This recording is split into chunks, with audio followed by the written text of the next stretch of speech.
They laughed together, cried together, shared secrets like sisters, but deep inside, one heart was filled with love, while the other burned with envy. On the surface, it looked like friendship. In reality, it was a ticky time bomb. This is not just a story, it is a warning. Not everyone who smiled at you truly wants to see you shine. Precious and Rejoice were more than friends, they were sisters by choice. From their very first year in the university, people admired how inseparable they were. Wherever Precious went, Rejoice was right beside her. They laughed together, studied together, shared secrets and built dreams side by side. But beside their smiles, their lives couldn't have been more different. Precious was the star of the campus, beautiful, intelligent, hardworking, and graceful. She had everything young women dreamed of. She had won every beauty crown in school, face of faculty, face of unical, campus queen. Cameras loved her, lecturers praised her brilliance, and students whispered her name with admiration. And then there was Patrick, handsome, wealthy, and a rising businessman. He had been Precious' boyfriend for 3 years. He spoiled her with gifts, took her on trips, and promised her a future every girl longed for. To everyone, Precious was living a perfect fairy tale. But while Precious' world glittered, Rejoice's world was filled with cracks. Her relationship was a storm, toxic, painful, and full of tears. Her boyfriend never valued her, insulted her in public, and left her feeling empty. She often cried on Precious' shoulder, and Precious, with a gentle voice, would always say, "Don't worry, bestie. One day, you'll find a love that will treat you like a queen."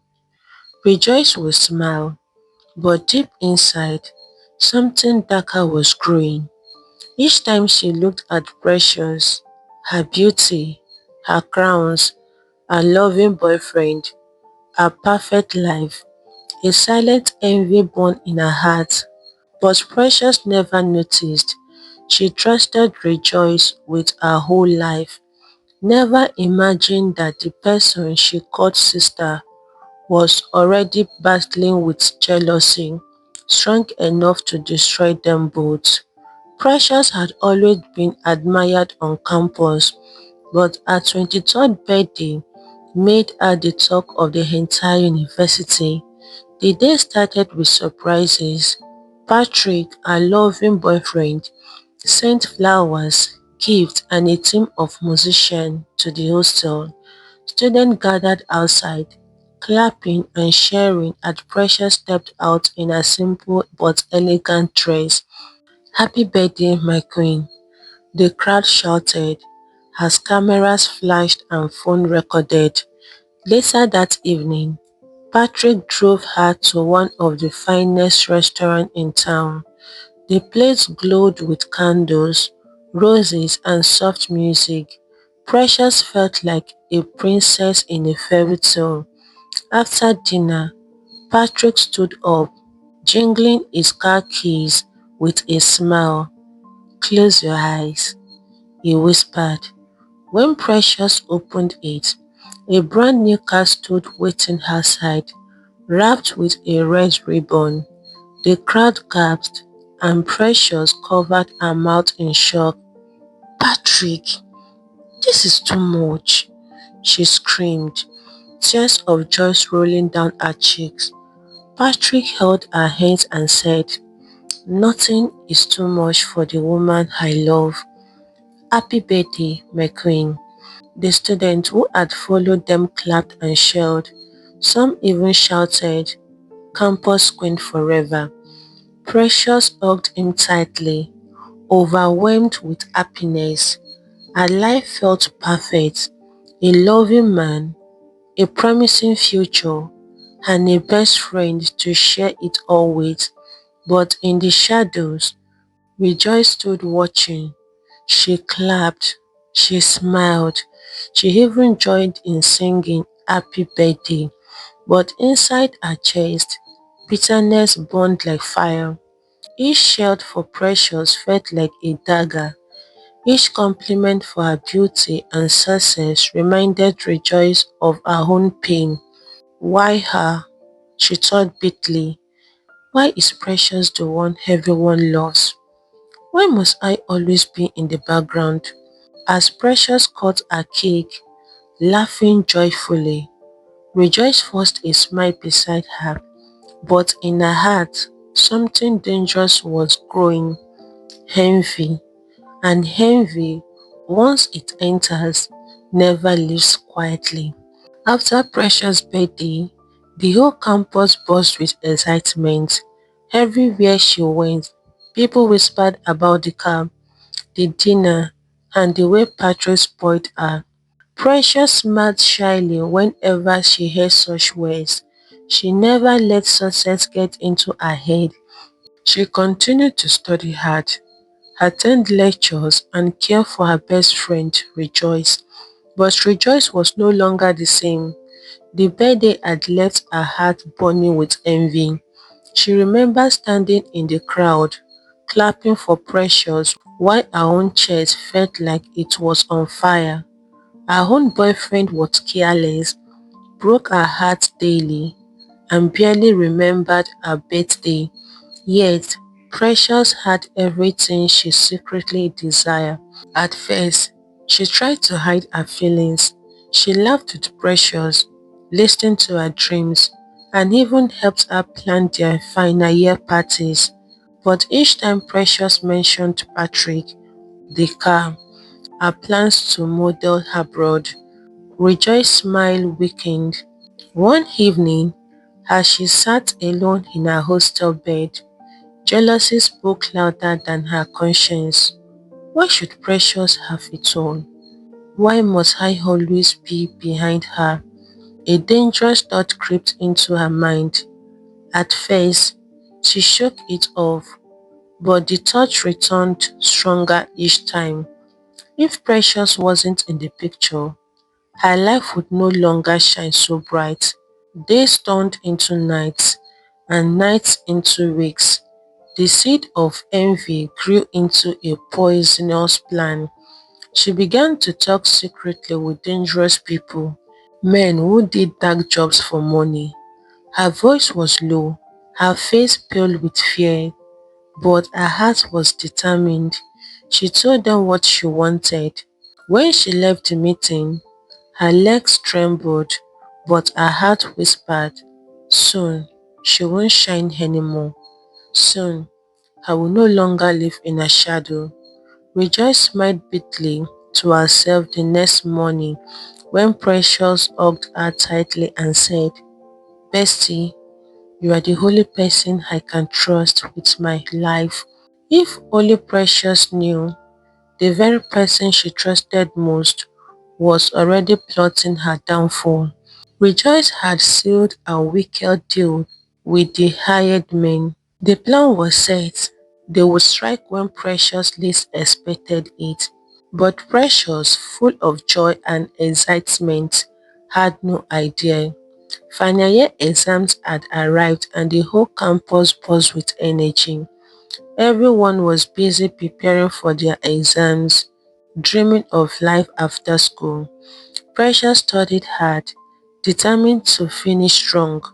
Each day, she walked with Rejoice, smiling and talking about the future. Bestie, she said one evening as they walked back from the library. Can you believe it? After these exams, no more stress. Our future begins. Rejoice forced a smile. Precious eyes glowed with happiness. She leaned closer, lowering her voice as if sharing a sacred secret. Patrick already made plans for us. After our exams, he will take me to Dubai for vacation. And guess what? He said he will propose to me there. Can you imagine? My dream is finally coming true. She clapped her hands like a child, her face shining with hope. Bestie, you will be my chief bridesmaid. I can't wait to start this new life.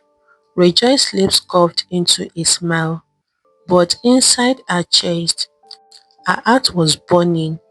Every word Precious spoke was like a knife, stabbing deeper. At last, the final papers was written. Precious came out of the hall, lifted her hands to the sky, and shouted, "Thank God, thank you, Lord, it's over." She hugged Rejoice tightly, not knowing she was hugging the very person planning her downfall. That day, Rejoice returned home, her heart full of joy. She wrote in her diary about her dreams, her modeling career, her Dubai trip, her upcoming engagement.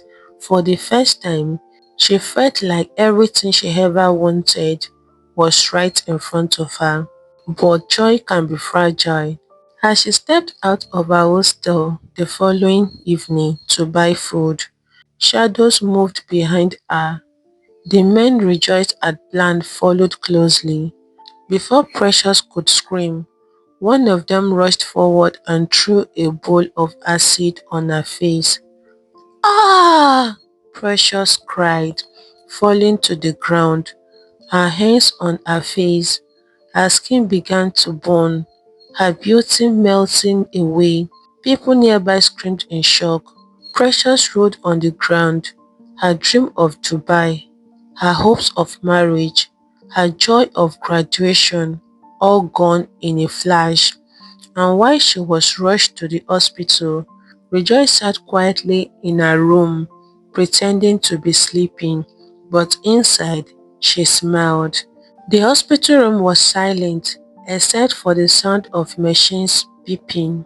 Precious lay there, her face wrapped in heavy bandage, her body trembling from the bones.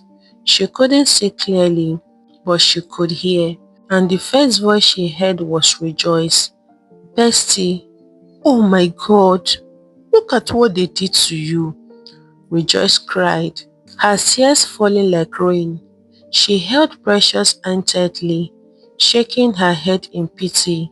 To everyone in the room, Rejoice looked like a loyal friend. She sat by Precious' bed, prayed with her family, even wiped her tears, but deep inside her heart, she was smiling. The plan had worked. The beauty she envied was gone. Patrick was devastated. He paced the hospital corridor, angry and restless. His world torn apart. He spent long hours at the hospital, confused and weak. He loved Precious, but he couldn't bear to see her disfigured. Rejoice saw his weakness and acted fast. She began to help him, bringing him food, running errands, encouraging him when he cried. She played the role of a caring sister, but in her heart, she had only one mission: to take him for herself. And slowly, she did. One evening, when Patrick broke down, saying, "I don't know how to cope. I can't take this anymore," Rejoice held his hands, leaned closer and whispered, "You don't have to cry. You don't have to carry it alone. I'm here for you." That night, she seduced him. From then on, she started spending more time with Patrick and less time at Precious' bedside. Days passed, weeks. Eventually, Rejoice stopped visiting completely. Patrick also pulled away, making excuses each time. Precious noticed the silence but told herself maybe they were just busy. They would come back. Months passed. She waited, but they never returned. Precious cried quietly when she asked her mother, Where is Rejoice? She promised to stand by me. Why has she stopped coming? Her mother had no answer.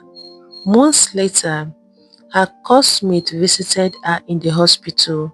As they sat by her bed, the girl hesitated before speaking. Precious, I don't know how to say this, but Patrick is married now. Precious gasped. Married? To who? Her classmate lowered her head. To Rejoice. The words pierced Precious' heart like a sharp knife. Her eyes widened. Tears poured uncontrollably. No, no, not Rejoice, not my best friend, she screamed. Her chest grew heavy, her breath shaky. She shook her head violently, refusing to believe it. The betrayal was too much. First, her face, now her best friend and her fiancé. Everything she loved had been stolen from her. That night, Precious decided she couldn't take it anymore. She whispered to herself, there is no reason to live. I have nothing left. She found a way to sneak out of her ward, climbed to the hospital balcony, and looked down. Tears blinded her eyes as she spread her hands, but just as she was about to let go, she heard her mother's voice behind her, crying, Precious, my daughter, please don't do this. Don't leave me. Don't let their evil ways. Rejoice froze. She collapsed into her mother's hands, weeping bitterly. Her mother held her tightly and whispered through tears, they took your beauty, they took your love, but they cannot take your life. You are still my precious. Please, don't give up. And in that moment, though broken and shattered, Precious realized one thing. She still had her family, the only ones who had never betrayed her. Precious sat in her hospital bed, her mother's words echoing in her heart. They took your beauty, they took your love, but they can never take your life. She cried day and night, asking herself questions with no answers. Why me? Why would Rejoice betray me? Why would Patrick leave me when I needed him most? A reflection in the mirror terrified her. Her once flawless face was now covered in scars. Each time she touched it, she remembered the night of the attack. She remembered the pain, the screams, the fire that burned her dreams away. Some days she wanted to give up, but her family refused to let her sink. Her mother prayed with her father encouraged her, her siblings told her she was still beautiful. You are more than your face, her younger sister whispered one day, hugging her tightly. You are still her precious. Slowly, Precious began to accept that her life wasn't over. The doctors introduced her to therapy. At first, she hated it. She didn't want to talk, but her therapist looked her into the eyes and said, you must have lost your beauty, but you still have your voice, your dreams, your mind. Scars don't end destiny. They can be the beginning of a new one. Those words stayed with her. Precious decided to fight back. She began reading books again, joining online support groups for acid attack survivors, and even writing down her story. Though mocked and whispered about, she refused to hide forever. Some classmates who came to visit gasped when they saw her, and one even said, such a waste of beauty. Precious went home that night and cried until her pillow was soaked. But then she looked at her reflection and said to herself, I may not look like the precious I once was, but I am still alive. And as long as I breathe, I will not give up. Step by step, she started to rise from the ashes. Her scars became symbols of survival, not shame. And though she was still haunted by the betrayal of her best friend and the abandonment of the man she once loved, a new fire was growing inside her. Precious was not just going to live, she was going to shine again. While Precious was fighting to rebuild her life, Rejoice was busy enjoying hers. She wore fine clothes, drove Patrick's car, and flaunted her new title as Mrs. Patrick around town. To outsiders, she had everything, but deep inside the house she called home, her new life was not as sweet as she imagined. Patrick was not the man she thought he was. He drank heavily, stayed out late, spent nights with other women, and returned home with anger in his eyes. Each time she complained, he shouted at her, Don't forget, you were the one who came after me. You wanted this marriage more than I did. Rejoice cried in silence, but she hid her pain from the world. She didn't want anyone to know her marriage was crumbling. Meanwhile, Rejoice was making progress. She had joined a survivor support group and was learning how to share her story. Slowly, she started to smile again. But one evening, as Precious scrolled through social media, she saw pictures of Rejoice and Patrick at a party. Tears filled Precious' eyes. The wound of betrayal opened again, but instead of breaking her, it fueled her. They can take what I had, she whispered, but they cannot take who I am becoming. Back to Rejoice's world, karma was knocking louder. One night, Patrick came home, drunk, angry, and violent. A heated argument broke out between them. Patrick lost control. In his rage, he grabbed a bottle of fuel and poured it on her. In one terrifying moment, he set her ablaze. Flames wrapped around her body as she screamed in agony. Neighbors rushed in to help, but the fire had already done its damage. Rejoice was rushed to the hospital, her skin showed, her beauty gone. Rejoice lay on her hospital bed, her body wrapped in bandage. Each breath was painful, each movement a reminder of the fire that had consumed her. The once proud and beautiful Rejoice was now a shadow of herself. One afternoon, as she lay staring at the ceiling, the hospital television flickered on. Her eyes widened, and the screen stood precious, not broken, not hidden, but standing tall, her scarred face glowing with courage as she addressed a hall full of people. She spoke with strength about survival, about hope, about refusing to give up even when life knocks you down. The audience clapped. Many were in tears. Rejoice froze. Her heart pounded. Rejoice stared at the screen and tears flooded her eyes. For the first time, she felt the weight of her evil. The same Precious she had tried to destroy was now shining brighter than ever. She whispered to herself, I did this to her. I destroyed my best friend. And now, look at me. I am the one destroyed. Lying on her hospital bed, Rejoice couldn't sleep. Every time she closed her eyes, she saw Precious' face on TV, glowing with strength, while her own body was wrapped in bandage, eaten by pain. Her heart was heavy with guilt. She knew the truth had to come out. One night, with shaky hands, she borrowed a nurse phone and searched online until she found Precious' contact. With trembling fingers, she dialed the number. "Hello, Precious." Her voice cracked with tears. At first, Precious was silent.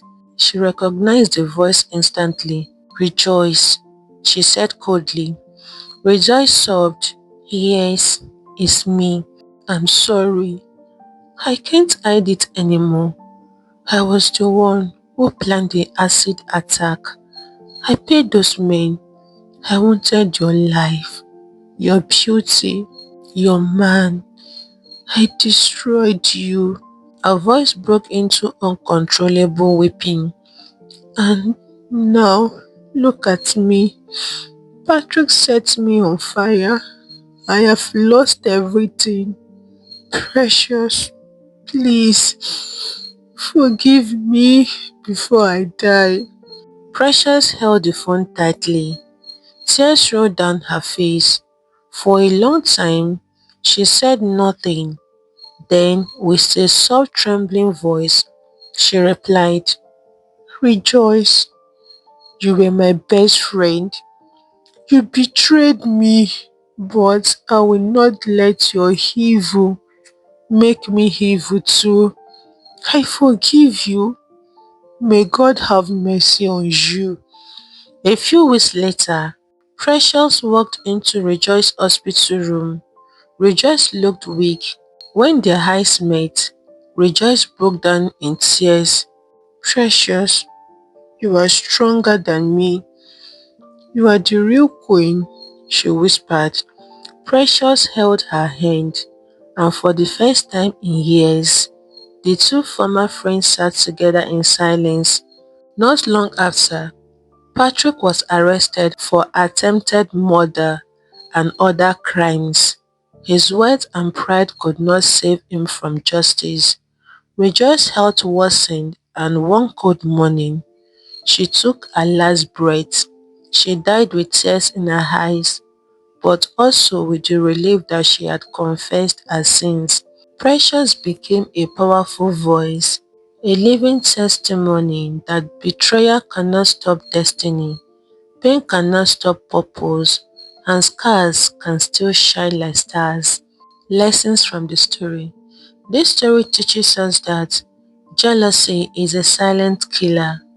Your friend's success does not reduce your chances in life. Everyone has their own path and their own timing. True love is proof in hard times, not in gifts or promises.